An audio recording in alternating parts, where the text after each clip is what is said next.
Good morning. This is the conference operator. Welcome, and thank you for joining the Publicis Group first half 2026 earnings conference call. After the presentation, there will be an opportunity to ask questions by pressing star and one at any time. Should anyone need assistance during the conference call, they may signal an operator by pressing star and zero. At this time, I would like to turn the conference over to Mr. Arthur Sadoun, Chairman and CEO of Publicis Group. Please go ahead, sir. Thank you, Judith. Bonjour, and welcome to Publicis Group first half 2026 earnings call. I am Arthur Sadoun, and I'm here in Paris with our CFO, Loris Nold. Jean-Michel Bonamy is also here and will be available to take all of your questions offline after this call. I will start this presentation by sharing the main highlights of our Q2 and H1 performance, showing an acceleration on all fronts. Loris will then walk you through the full details of our numbers, and I will come back with our outlook and the reason for our confidence in raising our guidance and sustaining our strong momentum in H2 and beyond. As usual, we will take all of your questions together after the presentation. But before we start, please take the time to read the disclaimer, which is an important legal matter. Let's dive into the presentation with actually 4 key highlights. In a nutshell, in the first half of the year, we have been accelerating on all fronts. First, on net organic growth, with Q2 at +4.8%, despite a tougher comparable and a still challenging macro environment. Second, on new business, with a very strong first part of the year, which allow us to raise our guidance. Third, on our financial KPIs, starting with our headline margin increasing to 17.5%, while investing further on our talent in AI and in ramping up our new business wins. Fourth, on our differentiation and addressable market expansion through strategic acquisitions, leveraging the strengths of our balance sheets. Let's start with the detail of our top-line performance. In Q2, we once again reaffirmed our ability to deliver even in challenging macroeconomic conditions. Organic growth came in at +4.8% on a net revenue basis. As expected, this represents a sequential acceleration versus our Q1 at +4.5%, and despite a 100 basis point higher comparable base in an increasingly uncertain geopolitical context.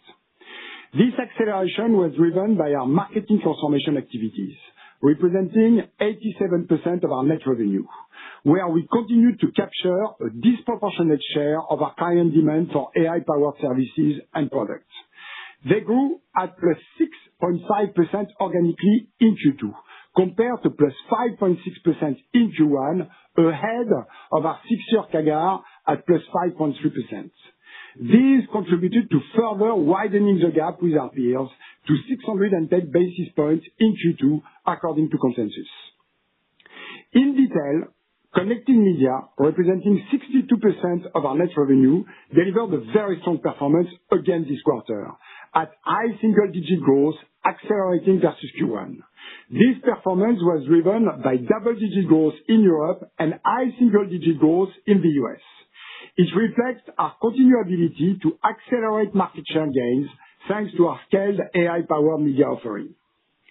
Intelligent Creativity, which is 25% of net revenue, posted solid low single-digit growth in line with the expected long-term growth profile of these segments. The only part of our business that was seriously impacted by the macroeconomic uncertainty, and particularly the Middle East conflict, is technology, as experienced by other IT consulting firms, including the market leader. We continue to see delays in large transformation programs, of course in the Gulf, but with a direct effect on many other geographies and companies. This led to mid-single-digit decline in Publicis Sapient, representing 13% of group net revenue. I will make just 2 remarks on Sapient performance. First, comparing Q2 with Q1, I would highlight that Sapient faced a significantly tougher comp in Q2 of 600 basis points versus Q1, and therefore we saw a sequential stabilization in terms of net revenue. Second, our ability to accelerate in Q2 and raise our guidance at group level despite those macroeconomic challenges makes our performance and resilience even more remarkable.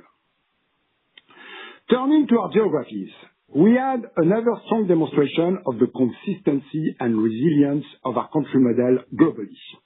In particular, our two largest regions, totaling 86% of our net revenue, both grew organically at 5% or above. The US was up 5.5%, accelerating versus Q1, driven by high single-digit growth in connected media, with major wins from last year ramping up. Europe delivered a very strong +5% growth, broad-based across markets, accelerating strongly versus Q1, despite a much higher comp of close to 200 basis points. Asia-Pac recorded a +2.6% growth, with strong performance in Greater China at +7.5%, while we experienced localized softness in Southeast Asia. LATAM continues its excellent trajectory at +11%. MEA was down -8.3% as expected, directly impacted by geopolitical tension in the region. Moving to our second highlight, our very strong new business performance in the last months make us confident in delivering the same momentum in H2 as in H1. In the last 18 months, we have seen a dramatic reduction of the competitive landscape due particularly to consolidation. After a very strong finish to 2025, we have had a couple of very sizable wins in the first half of the year with a real material financial impact that will start to progressively ramp up through the back end of the year, but also some local wins with more immediate impact on our numbers. That makes us very confident in raising our guidance range from 4% to 5% to 4.5% to 5%. Third, we accelerated on all our financial KPIs. We improved our H1 headline operating margin again this year to 17.5%. We were able to unlock 50 basis points of margin improvement as we continue to extract operating leverage, allowing us to reinvest more than 30 basis points in our new business AI plan and our talent pool upgrade, and deliver the remaining 17 basis points in margin increase. Headline EPS came at €3.52 in H1 2026, up 5.7% at constant currency. And headline free cash flow reached €957 million in H1, up 20.8% at constant currency. Getting to our fourth and final highlight. In H1, we are accelerating on our differentiation with two important strategic acquisitions. We finalized the acquisition of 160over90 in sport marketing in Q2. By putting Epsilon data at its core and connecting it to our end-to-end media ecosystem, we will be uniquely positioned to make sports the fastest growing media segment of our industry, addressable and measurable at scale. And we announced the acquisition of LiveRamp in May, which, once closed, will enable us to enter a totally new addressable market, data co-creation. With LiveRamp, as part of our strong interconnected ecosystem of Publicis, Sapient, Epsilon, and Marcel, we will go even further and faster in delivering agentic transformation for our clients safely and transparently in their own environments. Thanks to their successful integration into our Power of One model and their ability to open up new addressable markets, our bolt-on acquisitions of the last 2 years have delivered close to 20% annual organic growth on a standalone basis, EPS growth acceleration at group level, and a strong contribution to our new business wins. Our ability to continue expanding our capabilities and addressable markets has been made possible thanks to the strength of our balance sheets. Actually, there is one last highlight for H1. After the Cannes Lions named Publicis Conseil Agency of the Year for the past 2 years, and their client AXA as Brand of the Year in 2025, the festival has now recognized Le Pub Milan as its 2026 Agency of the Year. It's an incredible accomplishment that is only made better by the fact that Heineken, our global client since 2014, has been named Creative Brand of the Year. This latest achievement from Le Peuple Moulin is everything we love at Publicis. Breakthrough work for iconic brands that demonstrate the power of creative ideas to transform our client businesses. I will now hand over to Loris to take you through the Q2 and H1 financials in detail before I return with our outlook and strategic updates. Thank you, Arthur, and good morning, everyone. Let me begin with the key highlights of our H1 2026 results. Revenue was 8,734 million euros, up 3% versus 2025 and up 5.3% on an organic basis. Net revenue was 7,229 million euros, up 1.1% versus 2025 and up 4.7% on an organic basis. Operating margin was 1,261 million euros, up 1.5% versus 2025 and up 7.4% at constant currency, while the operating margin rate reached 17.4%. When excluding the LiveRamp transaction costs, headline operating margin was 1,268 million euros, with a record headline operating margin rate of 17.5%, up 17 basis points versus 2025. Headline net income was 885 million euros, down 0.5% on a reported basis, but up 5.3% at constant currency. Last, free cash flow before change in working capital was 950 million euros. When excluding the LiveRamp transaction costs, headline free cash flow was up 20.8% at constant currency. I will now get into the details of the P&L, free cash flow, and balance sheet, starting with Q2 revenue and net revenue. Q2 2026 revenue was 4,543 million euros, up 4.2% on an organic basis. Net revenue was 3,769 million euros. Organic growth was plus 4.8%, which comes on top of plus 5.9% in Q2 2025. There was a negative impact of currency of 170 basis points due to the depreciation of the US dollar, the pound sterling, and several LATAM and APAC currencies versus the euro. And acquisitions, net of disposals, contributed a positive 110 basis points, reflecting the impact of our 2025 and 2026 acquisitions, namely Captivate, P-Value, Helpmill, AGI, and 160over90. When factoring in those items, net revenue was up 4.2% on a reported basis. Let's move to the next slide and our Q2 net revenue by region.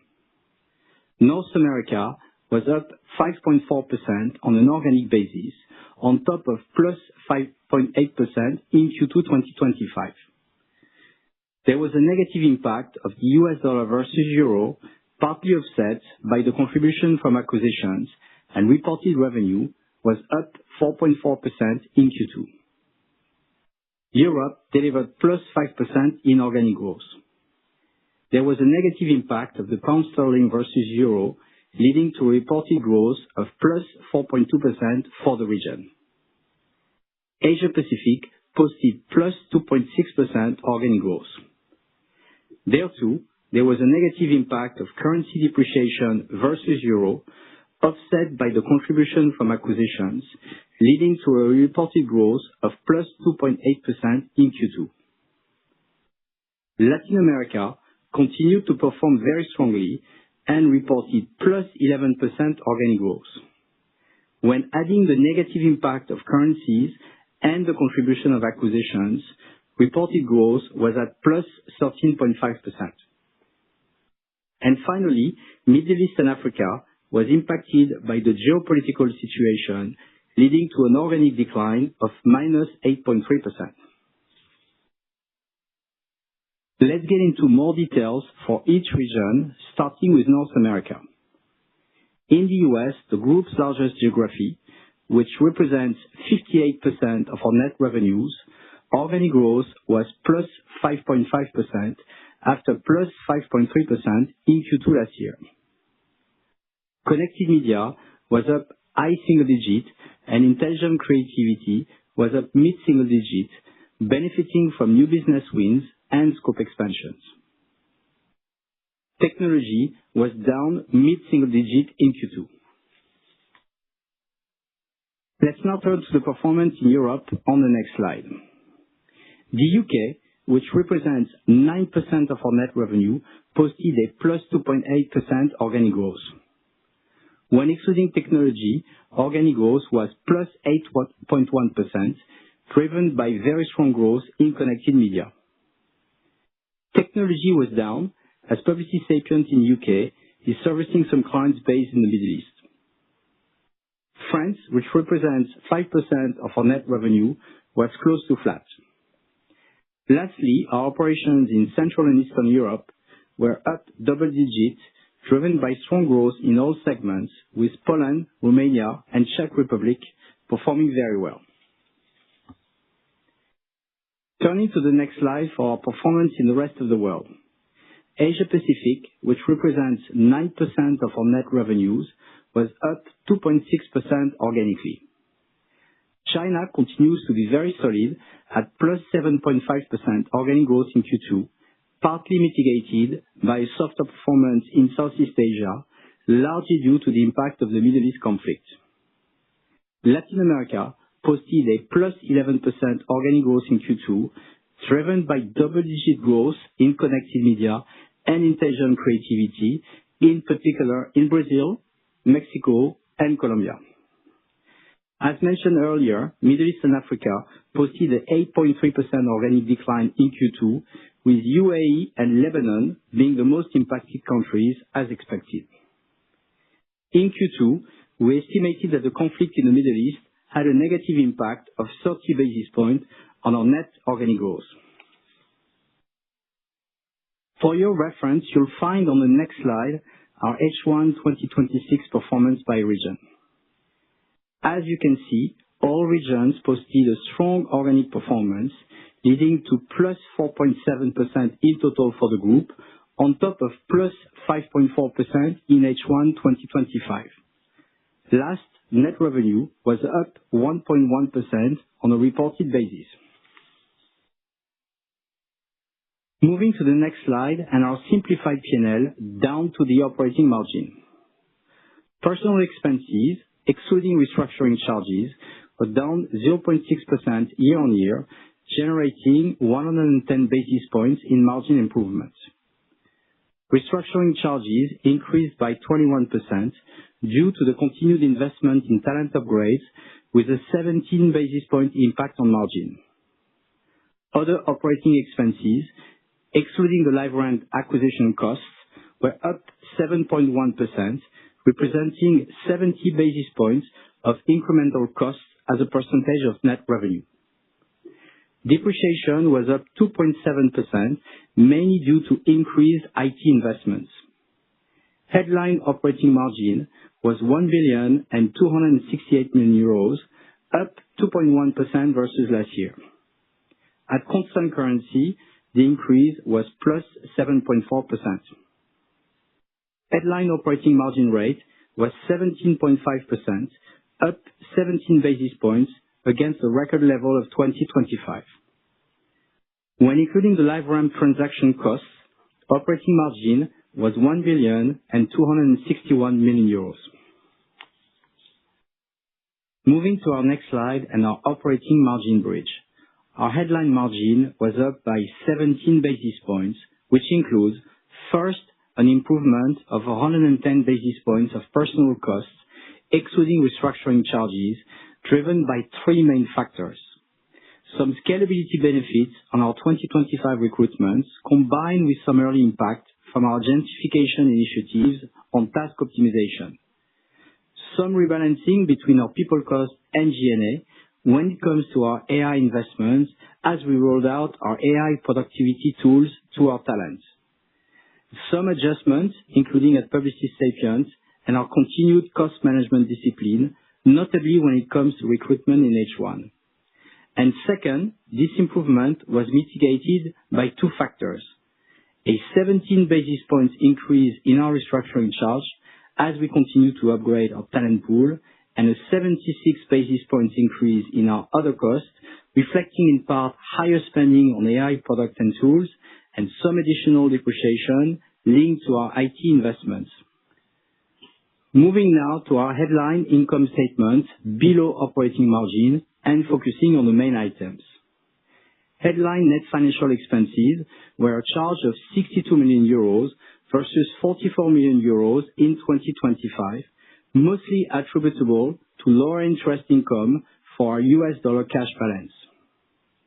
Headline net income tax was 312 million euros with an effective tax rate of 25.9%. The increase versus 2025 is due to positive non-recurring impact of some tax audits in 2025 and lower deductible LTIP expenses in 2026. Headline net income was 885 million euros, down 0.5% versus 2025. Again, the increase was 5.3% at constant currency. Next slide, our headline EPS, fully diluted, grew by 5.7% at constant currency to reach 3.52 euros. On a reported basis, it grew at +0.3%. Moving to the next slide, free cash flow. Our free cash flow before change in working capital reached 950 million euros, up 14.7% versus 2025 and up 19.9% at constant currency. Headline free cash flow before change in working capital was up 20.8% at constant currency. Increase in EBITDA of 26 million euros contributed to the year-on-year growth. There was also a tailwind in tax paid, mostly resulting from non-recurring payments in 2025 and some benefits following the change in tax regulation in US in H2 2025. This was partly mitigated by higher financial interest charge resulting from lower cash balances in US dollars. Moving to the next slide, use of cash. In H1 2026, change in working capital represented an outflow of 2,089 million euros, fully in line with our expectation and reflecting the usual seasonality. The year-on-year deterioration of 344 million euros in H1 cash outflow is largely explained by the reversal of the 234 million euros positive effect recorded at year-end 2025. Acquisitions, including paid earn-out, amounted to 672 million euros. It includes the upfront cash payments for Edge AI and 160/90, and the payment of earn-outs related to Influential. On share buybacks, we spent 181 million euros in H1 2026 to cover our LT plans. Other non-cash items represented a positive 235 million euros versus a negative 274 million euros in H1 2025. There are two main reasons for the 509 million euro swing. 2025 was impacted by currency translation deterioration with the depreciation of currencies versus the euro. Change in earn-outs improved by 214 million euros versus H1 2025, as H1 2026 included the elimination of the earn-out debt related to Influential. When you consider payment for acquisitions and new earn-outs, we invested 517 million euros in H1 2026.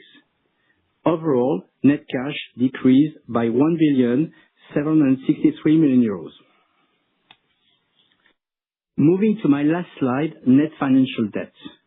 The average net debt on the last 12 months was 1,131 million euros, representing an increase of 295 million euros compared to last year due to the acquisitions completed over the last 12 months. We closed H1 2026 with a net debt of 1,215 million euros. And the financial leverage remained roughly stable at 1x as expected. This concludes my financial presentation, and I now give the floor back to you, Arthur. Thank you, Loris. As you just saw, in Q2, we have been accelerating on all fronts: organic growth, new business, financial KPIs, and the differentiation of our model. This makes us very confident in sustaining our strong momentum for the rest of the year and raising our guidance despite persistent macroeconomic uncertainties. We now expect an organic growth range of +4.5% to 5%, which represents an acceleration in H2 versus H1 when adjusted for the 40 basis point tougher comparable. We are confirming our guidance on an operating margin rate slightly above 18.2% in 2026, and we now expect our free cash flow to reach circa 2.2 billion euro, up from circa 2.1 billion previously. There are actually three major reasons that make us confident in sustaining our momentum in this challenging time, both for the end of the year and as we enter 2027. First, we continue to win market shares thanks to our differentiated model. To cut a long story short, not only are we winning more than our competition, but we are also losing less. As evidenced in our guidance upgrade, we have sustained our very strong new business track record in the first part of the year, with several large wins, some that were made public and some that were not. As you know, we don't disclose our new business wins as we are not chasing for headlines. But just to give you an idea, the 6 major wins of the last 6 months alone will secure close to 200 basis points of growth on a full year basis when they fully ramp up. But what I believe is more remarkable is that being at the heart of our client transformation allow us to have a very high retention rate of close to 100%. In fact, we haven't had any losses in the last 12 months that could materially impact in the next 12 months. Second reason for our confidence is that we are growing with our clients thanks to AI. AI has first and foremost been a structural tailwind for us for several years now. Since the rise of Gen AI 3 years ago, we have actually grown by circa 20%, allowing us to continue increasing the gap with our peers. Actually, over the last 3 years, we have grown 4 times faster than our competition on average. AI allows us to connect our unmatched capabilities in data, media, production, and technology and link client investments to business outcomes. It has contributed significantly in accelerating the performance of our marketing activities, which represent 87% of our revenue. This was visible once again in Q2, when those capabilities grew organically by 6.5% versus 5.6% in Q1. Those of you who came to our presentation in Cannes heard directly from 2 of our largest clients that we won in the last year, how we are able, thanks to AI, data, and technology, to transform their marketing model and deliver high growth at a lower cost in a unique way. This is the main reason why we are growing our client base by 200 to 300 basis points every year. AI also continued to be a productivity boost with significant gains from automation and task optimization. Actually, since the launch of our AI platform, Marcel, in 2017, we have almost doubled our EBITDA, and our margin has increased by 270 basis points over the last 8 years. Last but not least, the third reason for our confidence is our continued investment in talent and capabilities. Our strategy in the last 18 months has been the polar opposite of our competitors. Not only have we been acquiring new capabilities from commerce to influencer and now sports and data co-creation, but we have also been investing in talent by recruiting and retaining the best profiles, training everyone for this new world, and reinventing how our team operates with AI tools. This is highly valued by our clients who are looking for partners who can invest on their behalf in the capabilities they need to win and the people who can get them there. From that perspective, our strong financial structure is clearly a competitive advantage. as it positions us as the trusted partner of our client all along their transformation journey. Our only focus will remain execution as we deleverage our balance sheet over the next 18 months.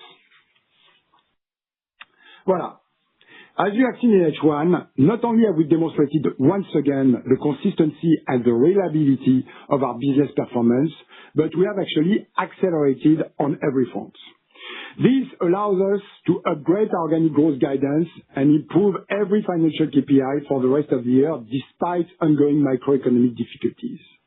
Our net new business, the growth we deliver with our clients thanks to AI, and our continued investment in our talent and capabilities make us confident in maintaining our momentum beyond 2026 and in reaffirming our 27 and 28 objectives of delivering at least 7 to 8% net revenue growth on average and 8 to 10% annual headline EPS growth at constant currencies. Let me finish by thanking our team for their incredible work and our clients for their trust. Thank you all for listening, and now, with Doris, we'll take all of your questions. Thank you. This is the conference operator. We will now begin the question and answer session. Anyone who wishes to ask a question may press star and one on their touchtone telephone. To remove yourself from the question queue, please press star and two. Please pick up the receiver when asking questions. Anyone who has a question may press star and one at this time. The first question is from Adam Berlin at Goldman Sachs. Hi, good morning. Thanks for taking three questions if I could. The first question is around 2027 organic growth. We've obviously got good trends in media and creative, and uncertainty about what's going to happen with Sapient. But is there any reason why we wouldn't see this momentum in media and creative continuing into 2027 as we put together forecasts for next year? That's the first question. The second question is, we had a short ceasefire in the Middle East for a few weeks. Can you just talk about what you saw in terms of demand for services? Did they kind of quickly bounce back and then get subdued again when the ceasefire stopped, or was there not really much change during that brief period, just to get a sense of what might happen when, hopefully the war finally ends? And then the third question is for Laurisse. You talked a little about 7% growth in underlying other operating costs, and you mentioned AI. Is that essentially tokens? So are we seeing kind of the higher cost of tokens come into your business? Is that something we should expect to continue? Do you have a plan to kind of manage those costs as you continue to use AI more in your client work? Any thoughts on how that might develop would be very helpful. Thank you, Adam. I'm going to take 1 and 2, and I guess I will leave you 3. Look, it's a bit early to talk about 27, I guess. What I can tell you is a couple of things. You have seen over the year the strength of our media and creative business. By the way, not only in winning new business, but in increasing our revenue with existing clients and not losing big clients. So far, I'm touching wood because it could happen anytime. But again, when we look at 27, it's definitely too early to give you an indication, but there is good sign of confidence. The first is the new business we have won recently allow us today to be very confident that we will deliver again 200 basis points next year. The second, that for me is the most important one because it's the one that could keep me away from sleeping, is we haven't lost any big clients in the last 6 months that could have an impact at least for the beginning of next year. So that means that we are entering 27 with a good dynamic.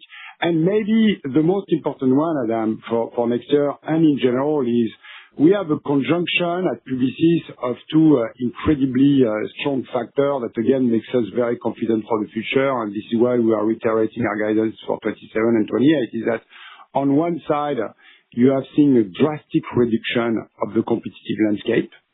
I mean, 5 years ago, we had the double of players at global level that we have today. And let's be clear, it doesn't mean that the smaller players are not dangerous locally. But when it comes to big marquee company with huge spend, let's say above 800 million, the competitive landscape has been reduced from 4 to 3 players. So that is helping us.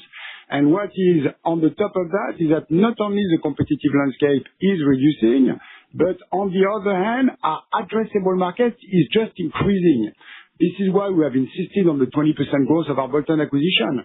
We are, thanks to our balance sheet and the strength of our balance sheet, investing in new sector that will allow us to grow. So again, don't expect any number from us, but expect already us outperforming the industry again in 2027. It's a bit early to say, but we feel confident about that when you look at new business and addressable market, and entering into H1 2027 with a lot of confidence. The Middle East question is a very big question. So the impact of the Middle East as a business is basically not really material because it's 3% of our revenue. Yes, it has been declining, but nothing significant that, would change anything. A bit on the margin, by the way. And I think it's interesting to see that not only we are accelerating, but sustaining our momentum despite this kind of things that are having an impact. Now, your question is more interesting on the fact that the Middle East is having or not an impact on the demand and the service.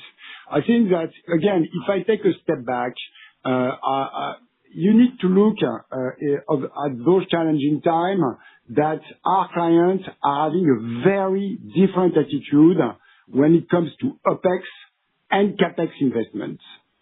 So on the one hand, they know that if they cut their marketing spend, they will lose market share. That actually will be very difficult to win back. They have experienced that many times, so they are very aware.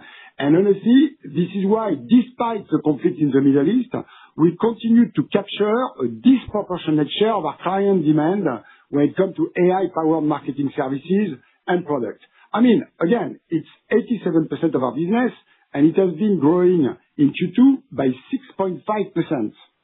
And we are seeing, thanks to that, every effort we have made, how we have implemented AI, allowing us to increase the gap by more than 600 basis points based on consensus with our peers.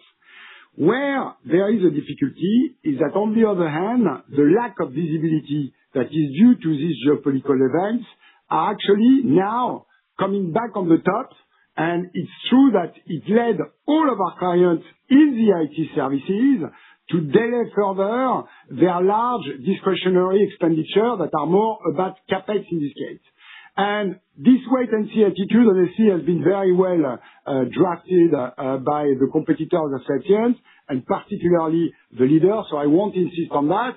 But again, when you compare like for like, the kind of slowdown in CAPEX investment is also our case with Sapiens. Again, I'm going to insist a lot on that, and I'm sure there will be a question about Sapiens later, but what is very important for us, and hopefully you see this in our performance, is that despite this challenging environment, will it be the Middle East, will it be what is happening in the IT sector, we are able to raise our guidance, and actually we are expecting an acceleration in H2 versus H1 on an underlying basis, and this is thanks to the strength of our overall model. I'm going to stop here. I'm sure there will be a question on Sapiens, so we'll come back, but Loris, I will pass on you. Sure. Hi, Adam. So when you're looking at AI run cost, I would make 3 or 4 comments. The first is those are, typically for licenses and usage, and as such, they are very much a normal operating cost. The second is we have good visibility on real-time consumption, including at the user level, and we track them on a daily basis with limits and alerts that we put in place to monitor and control the usage. The third point is, as you saw from H1, there's definitely a rebalancing between the people cost and tech cost, and we've said that before, but we're expecting it to stabilize now. What we are observing, if anything, is that the productivity benefits that those tools can generate do offset the cost, and it's been clearly evidenced in our margin improvement. So if anything, it's been having a positive impact on our margin, and we anticipate this to continue. Yeah, we can't go into the detail of what we are doing there, but it's incredible to see how we are able not only to accelerate on our top line, but accelerate on our bottom line, all of this while investing massively into our future. Thanks very much. Thank you. The next question is from Adrien de Saint-Hilaire, Bank of America. Thank you very much. Good morning, everyone, for taking the questions. So I've got a few, please. After on the 6 accounts you mentioned, are these new clients or is that scope of work expansion with existing ones? Secondly, on your connected media performance, in particular in the U.S., is that a function of clients increasing their marketing budgets, or is that more a function of Publicis increasing its wallet share, let's say, with those clients? And then lastly, Arthur, I'm just trying to reconcile the comments you made recently about the fact that clients are willing to pay more for people than technology. And then at the same time, we see that indeed you're spending more on technology than on people, perhaps in the first half. I mean, in terms of percentage growth, not in absolute terms. If we could just reconcile those comments. Thank you. Yes. I'm going to go the other way around. I'm going to start by the third. To be clear, and this is a discussion we had, is that we believe that we need to have the right balance between people and technology.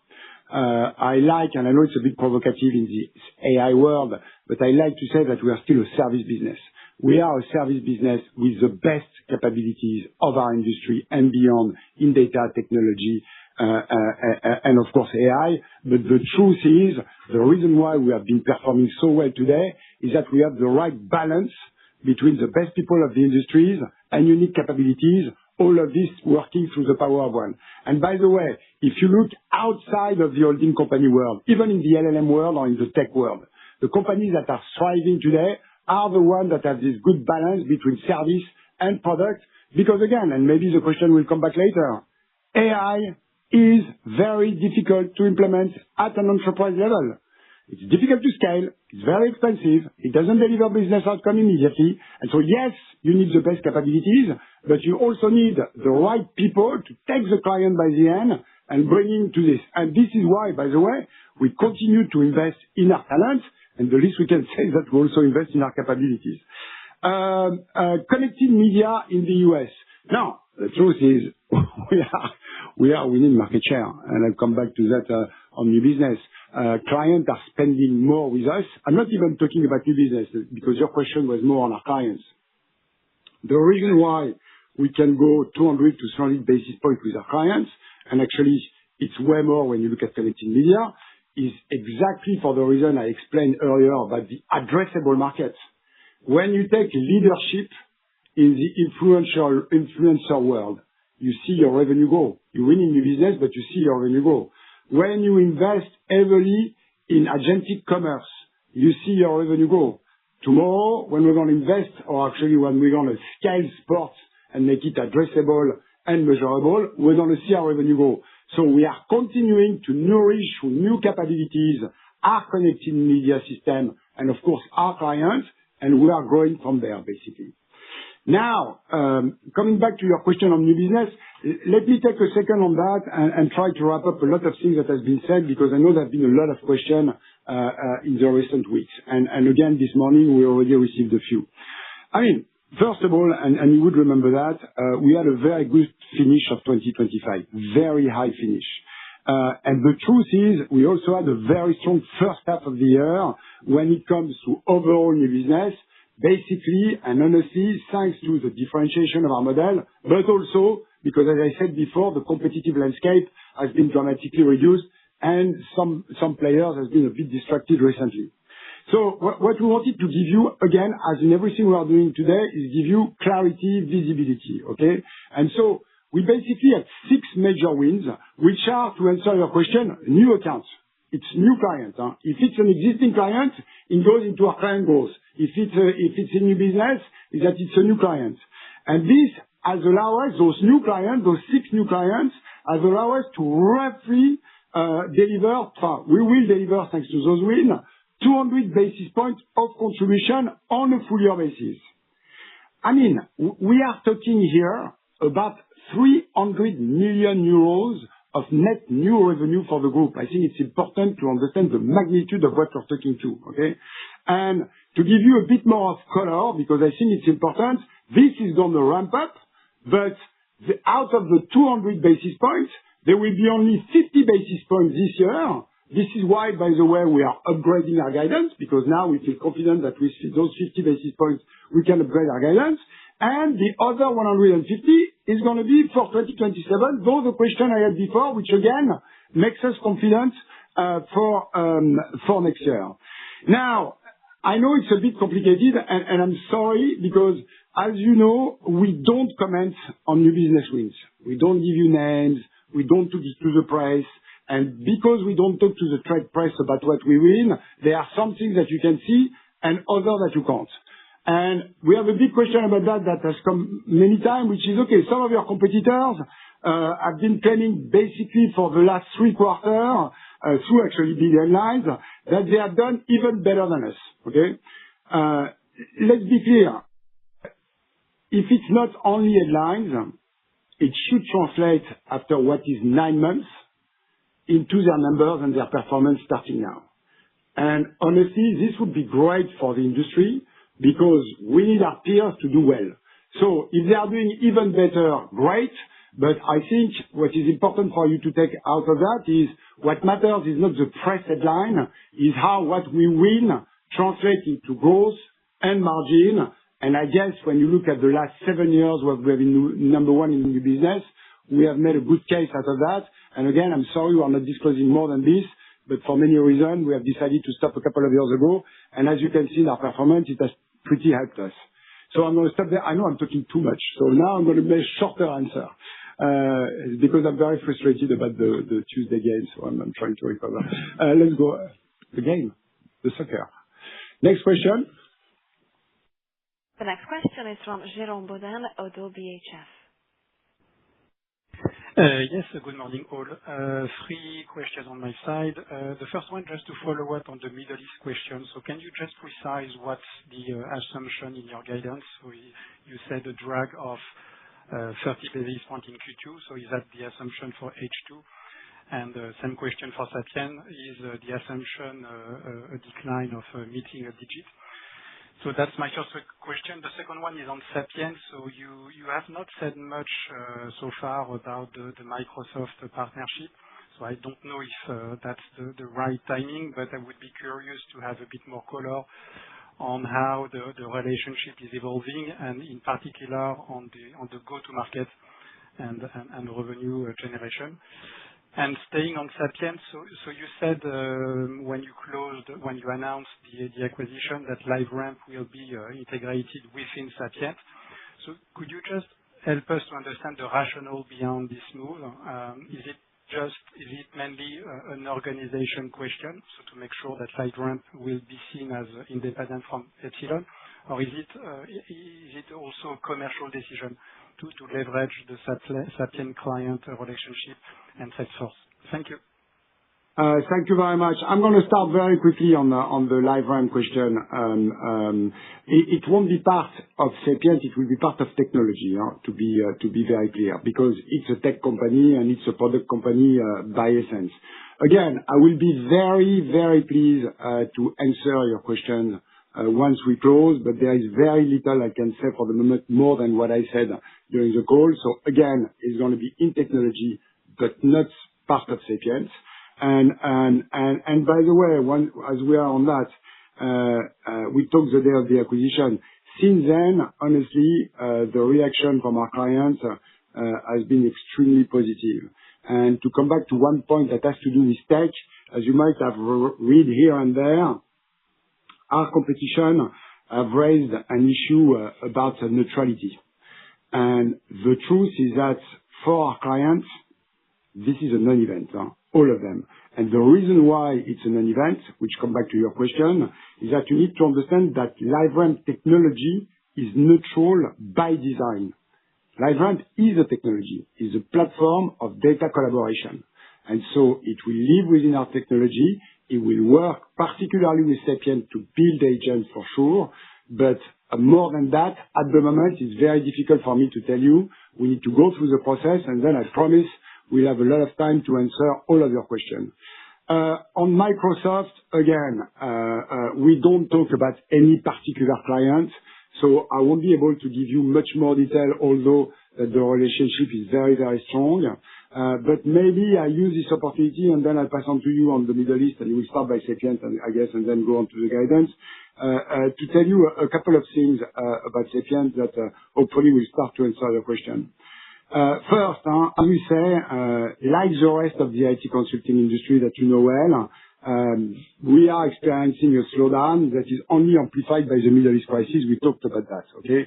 But I think what is very important there, and Loris mentioned it and I did, is that actually Sapient was facing a significantly tougher comp in Q2 versus Q1 of 600 basis points. So actually those guys have managed to stabilize their net revenue sequentially, which is, when you look at all the headwinds in the industry, is important to note. Second, and that's definitely for your question, so far, I don't know about you, but it's not like we see the world getting any better soon. We saw a couple of news this morning and say how the market is going to react to that, but things so far are not going to get better. So to be clear, we are not including any major improvements in our guidance for H2 for Sapiens. So actually we expect it to be in line with the industry. But,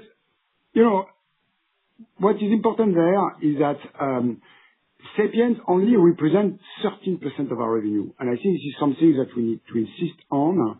But when you look at their performance in isolation, actually this is not reflecting the full value it creates for the group. Sometimes I'm asking myself, are we right to put Sapiens apart? Because again, it doesn't show what it brings to our group. Okay? In a couple of words, Sapiens is actually supporting our top line of the marketing activities. The reason why we are growing so fast at 6.5 is not only thanks to our creative and media operation, is because on what represents 87% of our revenue, we have Sapient technology, we have Sapient engineer, more than 20,000 people that can help us in production, that has truly become a tech thing. I mean, we are growing double digits in production. It's helping us on media that is growing close to double digits, and is definitely helping to win some pitches through the enterprise-grade AI solution they've got, and that is making a real difference. And what you don't see either is that it also contributes to our operating margin outperformance versus our peers, as we can leverage all of their technology internally. So maybe the thing I want to leave you with on Sapiens is that, of course, they are part of their business that remain very exposed to the software ID spending that all of their peers are experiencing, but the true value extends far beyond its own P&L. And so, again, maybe in a couple of months we will spend more time explaining you this, because the reason why we are performing as we do as a group has also to do with how we use the agentic and AI expertise of Sapiens for what is 87% of our business, that is growing 6.5% with a good margin, as you have seen in Q2. And Jerome, a couple of points maybe on the Middle East. I mean, first, as we said before, the region represents less than 3% of our revenues, and as Arthur was talking about Sapient, where we see a larger impact from the region is on Publicis Sapient, including, by the way, in the UK, as it's a hub that manages a number of clients based in the Middle East. When you look at the overall impact in Q2 of the Middle East region, it's approximately 30 basis points on the top line, as I said earlier in my presentation. Now, looking at the rest of the year, obviously we can't predict when the conflict is going to be resolved, but we included in our upgraded guidance the fact that the situation more or less remains the same. Again, the resilience of our model is maybe what we are the proudest of. Being able to accelerate in H2 despite all the headwinds we've been just talking, hopefully is reassuring. And the story is that if everything was doing well, imagine what we can deliver when we are delivering 4.8% on such a difficult quarter in terms of headwinds. Thank you very much. Thank you. The next question is from Nicolas Longley, BNP Paribas.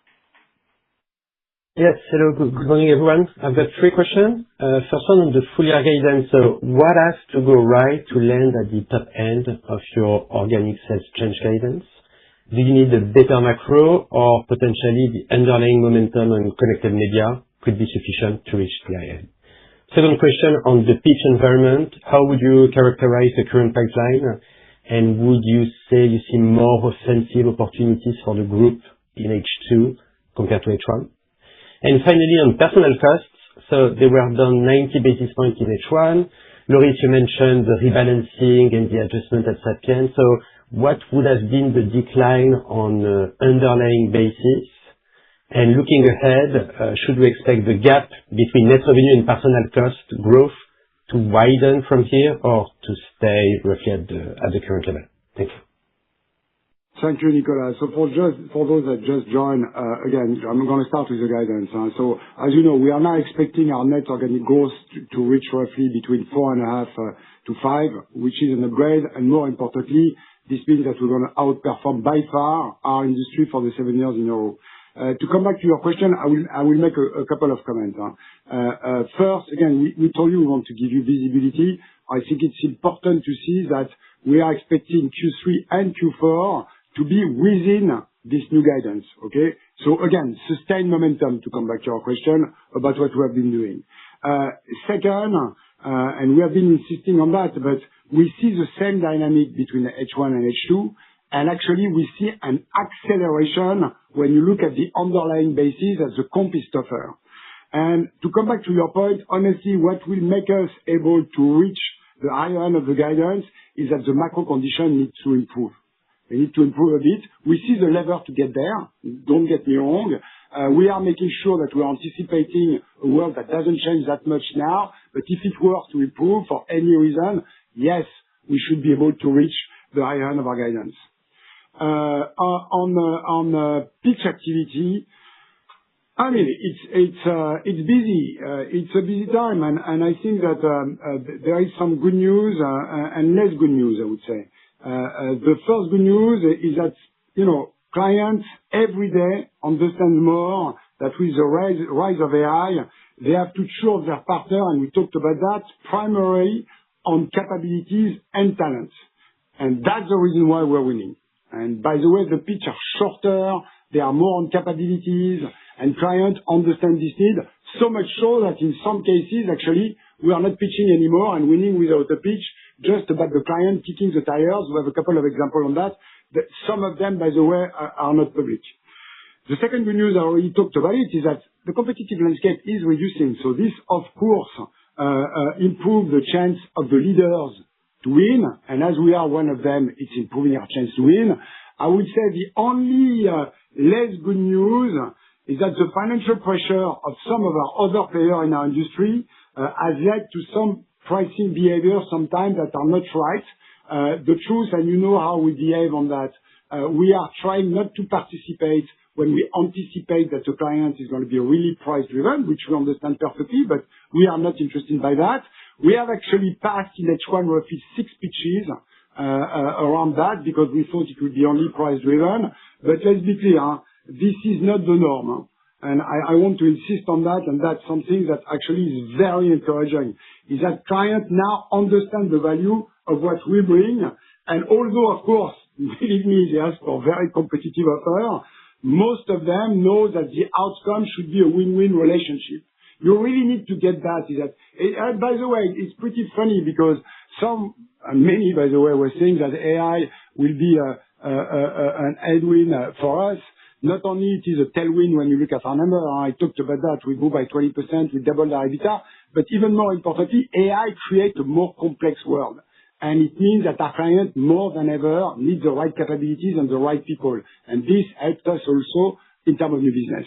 You want to take the last one? Yeah, Nicolas, on personal cost, so it's a bit too early to guide on the full year when it comes to personal cost, depending on the balance with reinvestment in H2 around talent upgrades and obviously where we need to invest in new business win ramp-ups.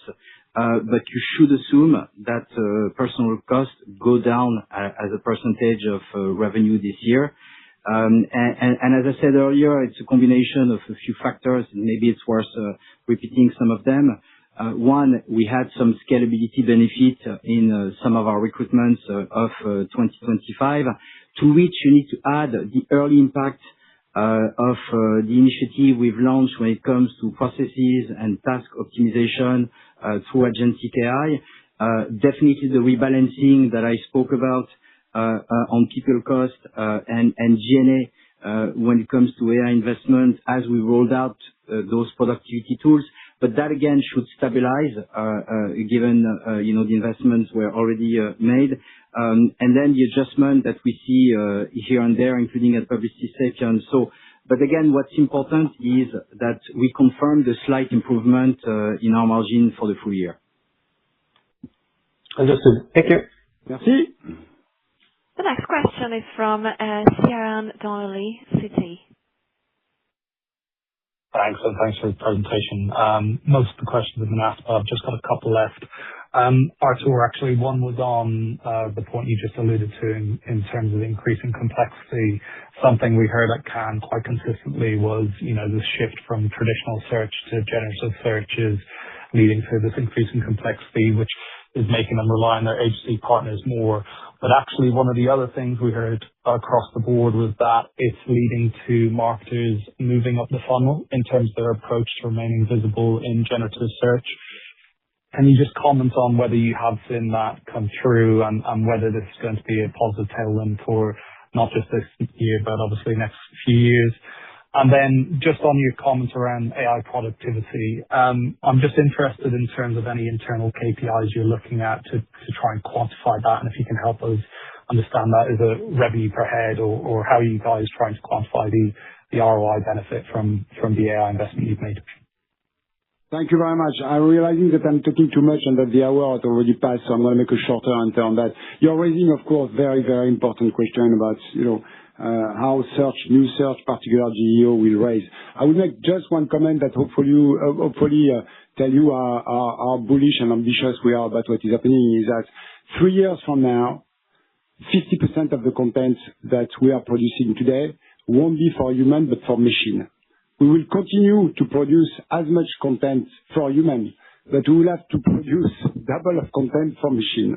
And that means that, again, talking about addressable markets, if you have the data, if you have the technology, in this case, if you have the production backbone, you should be able to see some growth from the fact that not only we need to talk to human, but also to machine. And this is what I put into the new addressable market.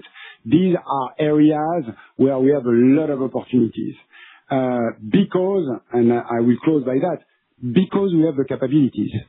Because let's be clear, there is no way you're going to be able to talk to machine properly and transform that into sales if you don't have identity.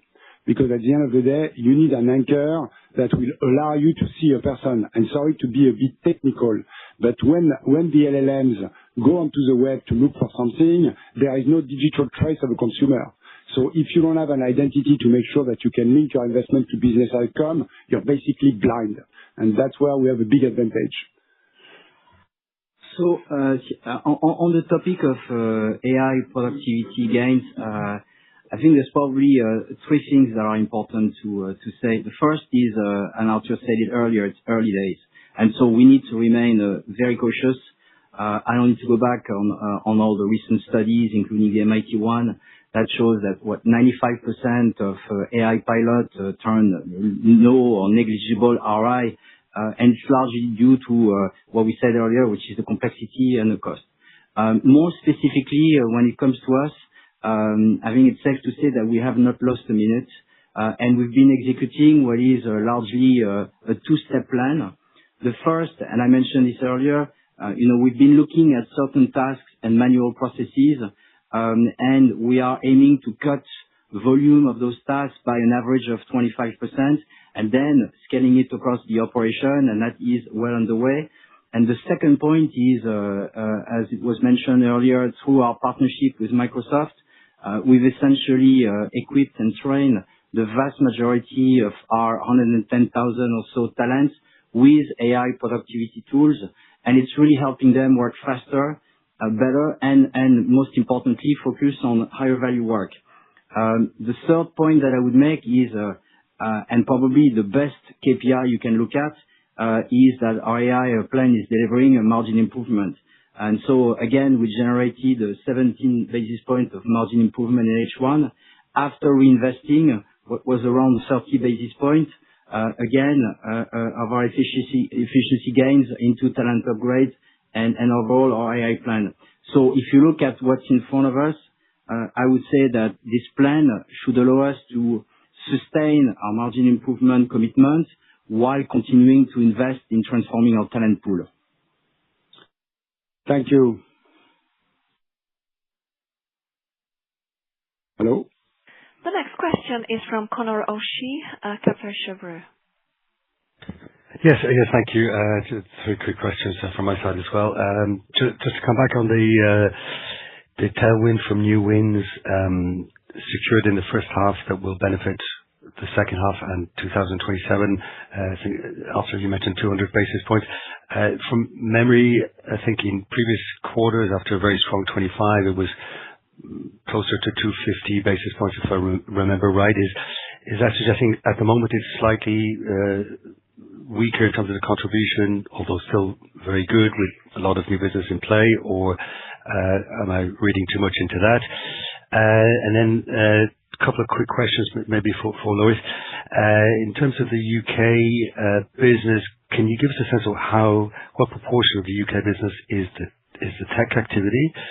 And then the final question in terms of the French business, just to understand why the out-of-home or the drugstore business was dragging down growth as significantly as it was in the Q2. If you could just give us a little bit of color on that. Thank you.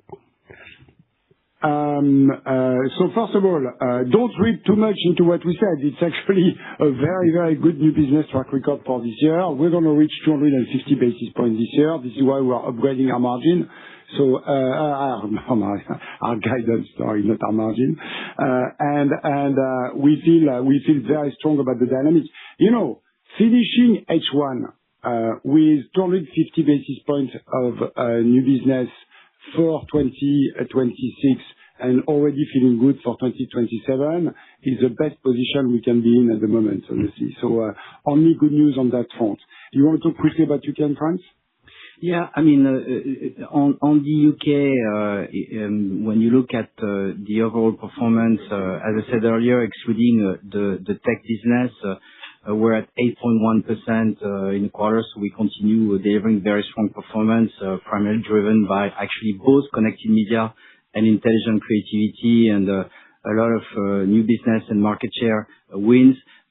Sapient is a little bit difficult to explain in UK, as I said earlier, because it's partly a domestic business and partly international operations of Sapient. This is why I said there was an impact of the Middle East.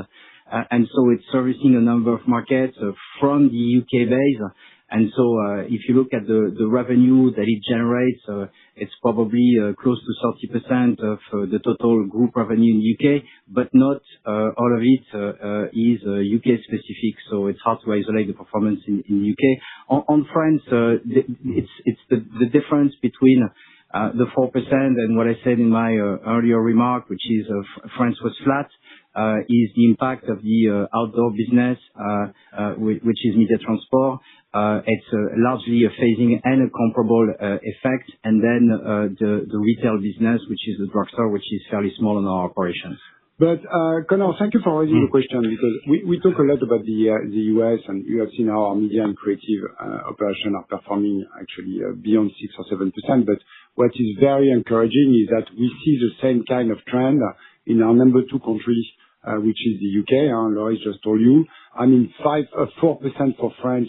When you extract this media activity, shows you that it's a good performance in a market that is very difficult. And I will never insist enough on our Chinese performance. The 7.5 in a market that is declining for most of our peers, and as it in many cases the second market for many of our clients, sometimes the first market, is a huge competitive advantage. And you should expect more good news from China in the coming weeks, actually. Okay, thanks, very clear. Thank you. The next question is from Anna Patrice Berenberg. Yes, hello. Thank you very much for all the answers that I provided. 3 questions from my side. First of all, on the live ramp, because you highlight again how independence of live ramp is important. What were your discussions with the clients so far? Because I saw that live ramp is now also doing the advertisement of that they will stay independent in the governance. So how important it is, and what's the feedback from the clients since you announced that position? The second question is on their net new win business. So you're showing in your presentation the 2025 plus H1 2026. If we'll take only H1 2026, what would that number stand for you and for the competitors? And then the last question, you're talking about 200 basis points coming from net new business win. What should be the underlying growth that we should add those numbers to? So what should be your growth of the existing clients underlying without those net new business? Thank you. I don't think we are in a position to answer number two. I did not understand very well, but you were asking us to compare with peers, which we don't do. So this we can't answer. The 200 basis point that we are talking about is pure new business. As we said, let's say we grow between 4 and 5%, okay? There is between 2 and 300% of this growth that comes from existing clients that we are growing, and this includes the fact that we don't lose any clients. And on the other hand, you have between, again, 250 to 200 that comes from new business, which are new clients that we can add. And as I told you, it takes between 3 months to 9 months to ramp up the business, and this is why the new 200 basis point that we won in H1 is slowly starting to ramp up in H2 and will accelerate in Q1 of 2027. On LiveRamp, I don't know if you were there when I raised the point, but actually this neutrality thing is a non-event for our clients, to be very clear, for a single reason that I already laid out, which is LiveRamp technology is neutral by essence. It's not like it's a problem for any one of them. Now, I know it's a bit frustrating, but we can't say anymore anything further at this stage until we are closing the operation, which hopefully will be before the end of the year. Next question, because we're very late now. Thank you very much. The next question is from Julien Roche, Barclays. Yes, good morning, Arthur. Good morning, Lois, Jean-Michel and Carla. A quick one and two strategic one. First one is how much was production in the first half as a percentage of total, and how much was production organic in Q2? And then IT consulting growth has slowed from 6-7% before COVID to 2-3% now. Looking at share prices, the market believes that AI will take that growth even lower. So why is the market wrong? Why is employing 20,000 IT consultant a good thing as a standalone contribution? And lastly, can you help us measure progress in moving from time and material model, which I believe is 85% of your net sales, to a new model based on either output, outcome, subscription, etc.? Thank you. We're going to take it the other way around. So, Loris, you start with the first one, and then I'll go to the second one. Yeah, just on production, it's doing really well. I mean, in Q2, we're very high single digit in terms of organic growth, and the share of intelligent creativity is slightly above 25%. Obviously, as it grew in the last year, it was double digit last year and the year before. So we remained in the same territory, give or take 1 percentage point. I love your second question, and I wish I had more time. We are not an IT consulting firm. We have nothing to do with IT consulting firm. The only thing that is in common with IT consulting firm is 13% of our revenue with Sapiens. And as I said, as for the other IT consulting firm, Sapiens is suffering from a slowdown that is coming from our client just waiting and see in terms of CapEx spend. Now, I don't want to give you any hope, but this is going to come back. I don't know when, but it's going to come back. Because if you think that those clients won't have to invest CapEx in their technology, in their data, in order to transform, you're wrong. It will happen. Now, when? I don't know. And the good news for us is that it's only 13% of our business. But to come back on your question, when I'm saying that we are not an IT company, is that the core of our business is marketing transformation. It's about media, creative, data, and technology getting together to transform the marketing model of our clients. And the reason why we are growing so fast at the moment and distancing ourselves from our peers is that AI has totally revolutionized the way we do marketing. And because we have been investing in third-party data, in tech infrastructure with Sapiens in this case, and the best media and creative capabilities, we are able to go to our clients and tell them, yes, the world is very complex. Yes, AI is difficult to scale. Yes, you have a lot of pressure because you have to increase your bottom line and your top line together. But today, by putting identity at the core with Epsilon, by modernizing your mainframe with Epsilon, by activating this highly complex media ecosystem with our media activities, from commerce to paid media to influencer to CRM, and by producing content that will work for human and for machine, we are able to actually increase your sales and reduce your costs. And I think you were there. In Cannes, we had two of the biggest CMO in the world that we won last year that came on stage in front of 350 clients and 100 of you guys and showed up what it means. So to be very clear, Sapient is a competitor of those IT consulting firms.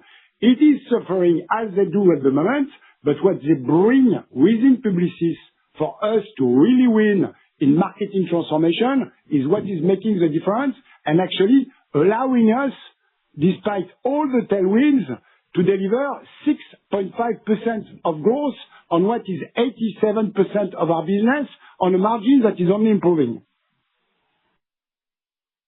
So Julien, a few comments on remuneration models and what we are observing. The first is on the so-called full outcome-based model. I mean, it remains fairly limited, and we have not seen any significant evolution recently. The second, I think you asked the question sometime before, on SaaS also remains fairly marginal and at less than 1% of our group net revenue, and it's primarily sitting at Epsilon.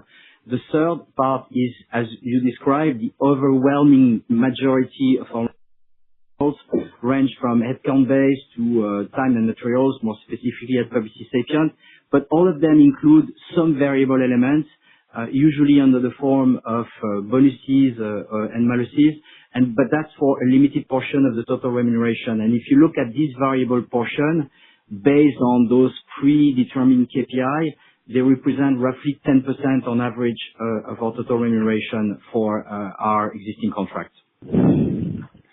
All right. Quick last one before we wrap up, I guess, because we're late. The last question is from Christophe Cherblanc, Bernstein. Yes, good morning. So thanks for taking my very last question, which is on cost. So I don't think I have any recollection of personal cost improving by 110 basis points. So was there any benefit from your India platform? I'm asking the question because some India-based company have mentioned FX tailwind, bearing in mind that the local currency has collapsed.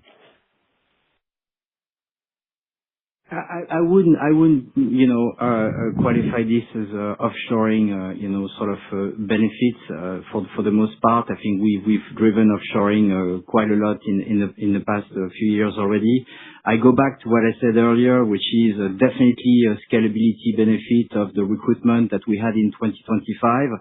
The AI productivity initiatives that are starting to scale up, and there's obviously investment attached to it. And that's where you see the rebalancing from personal cost into, tech cost and G&A increase.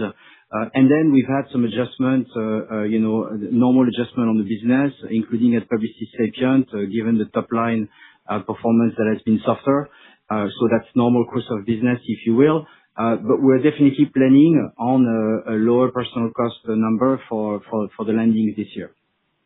Yeah, I wish we had actually more question on that. So thank you, Christophe, because what we delivered on the margin and on the cash flow, by the way, is pretty exceptional because, of course, the headwinds we are seeing on the geopolitical level didn't help, but we are able to overperform also on that. Sorry, we have been a bit long, so just a few words in conclusion. Hopefully you see that our H1 performance confirm what we have consistently demonstrated over the last several years, and consistency matter. We are delivering faster growth than the industry. We are winning market share, which shows the strength of our model, and we are actually widening the gap with competition. We are expanding margin, we talked briefly about that, and generating strong cash flow, while we continue to invest ahead of our peers in AI, data, and people. And that's very important for us. We talked a lot about that in Q1, but our ability to continue to invest in people and in capabilities, thanks actually to our organization for people and to our balance sheet for capabilities, make a big difference. It's a tough context out there, and we are confident not only to raise our guidance for 26, but more importantly, we are confident in our ability to sustain a superior growth rate and create value on the long term. That was your question about 2027. If I were to sum up, I would say that beyond the strong quarter, we are making the demonstration that AI is accelerating the competitive advantages that we have been building for nearly 10 years now. I will actually say more because it started with Maurice's vision. So again, thank you for joining. I have to say it, but sorry for all the English and French football fans on the call. It has been a rough week. I love to go to bed early before the earnings, but I've been suffering with many of you, and I guess we will see you on the pitch on Saturday. Hopefully you can have a bit of time with you and your family to rest in the coming months, but I'm sure we'll meet soon. So merci beaucoup and have a good day. Thank you very much. Ladies and gentlemen, thank you for joining. The conference is now over and you may disconnect your telephones.